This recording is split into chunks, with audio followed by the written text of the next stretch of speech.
African CSO conference on financing for development that is being conducted by Relative Aid Africa. This meeting is particularly looking at avenues through which Africa can start independently to finance its own development agendas.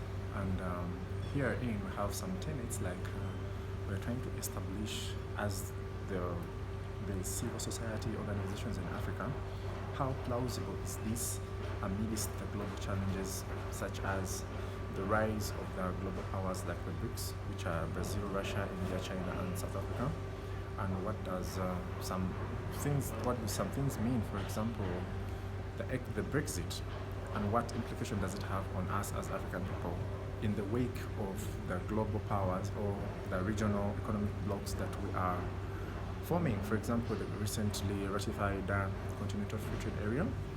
So this meeting particularly is looking at what are some of the things that we've gone astray from, and what are the policy recommendations that we can have to have Africa be able to independently sustain our debt. Secondly, manage our own resources, but also most importantly, develop our own agenda as Africa and man it without external assistance. Okay, you mentioned something about inventing policies that suit African situation. And in the event of the discussion, what came up strongly about the debt, the debt that some of African countries still owe the outside world? Yeah, speaking about the debt issue, it's been unanimously agreed to that Africa is still wallowing in a huge debt crisis, especially from multinational corporations and also developed economies, which give us money, but because of the mismanagement, especially on the side of our leaders, we are not getting the returns on investment. We've been having conversations around areas such as domestic resource mobilization. How do we mobilize resources from among ourselves, other than running to the white people who give us loans and financial assistance on very crazy conditionalities, which are affecting the sovereignty of us Africans. And also, speaking about the debt, it's been noticed that even the most thriving economies in Africa, which is Nigeria and South Africa, they are also having huge external debt burdens. For example, Nigeria has a national debt to GDP ratio of 43%, and South Africa has around 36%, and these are the biggest economies. So it's been painfully observed that without debt, most African economies will crumble.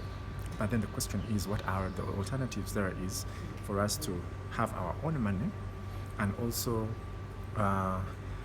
conduct what they call the intra-trade, boosting intra-trade among African countries. Mm-hmm. Last year, when the African Continental Free Trade Area was launched, it was launched alongside another enhancing mechanism called the BIAT, boosting intra-African trade, and it had 7 principles of financing policy, financing infrastructure, productive capacities, especially of women and youth, to be central figure in the development processes. Mm-hmm. It had the aspect of the legislative and legal frameworks. But most of these things have not been adopted in most independent African countries because there is a disconnect between these continental legal frameworks vis-a-vis the national development plans of each country. So the issue out here is about creating a harmony between some of these infrastructure, or rather legal frameworks, to make it work. It is still $1 million question, but I hope by the end of this meeting we shall have devised a couple of recommendations to push. From some of the recommendations that have already been made so far, yes, which one is applicable to the debt issue in Africa? Well, there has been a very contentious debate, apparently, and it's been surrounding the area of creating an African monetary fund. But the critics say, what does the African monetary fund have to do with trade in Africa? Each can happen independently, and also the fact that we do not have a unified monetary policy as a continent, that is also another big problem. So how do we manage to sustain the debt that we have without looking at the primary software issues, such as enhancing the productive capacities of the women and youth, having some of the infrastructure such as physical infrastructure itself, peace and security, and also creating a standby force, and also enhancing the negotiation capabilities of most African CSOs that help in negotiating the bilateral and multilateral trade agreements. Because it's been realized that when we are negotiating as Africans, we send average people who do not have the expertise, as opposed to the developed economies which send experts in that field. So that means that they have a higher bargaining power, and many a time Africa has everything to lose. There was also an issue of, when we talk about trading with trading, or rather aid, who is aiding who? Are we aiding the developed economies, or are they aiding us? Because the fact that they take our raw materials, they add value and sell back to us. I think the debate has to take a paradigm shift at the fact being that it is not aid, but it is rather a systematic arrangement through which they take our raw materials and also give us aid. So that is something we have to change, and it's been key on the Pan-African agenda. Okay, thank you. You're welcome.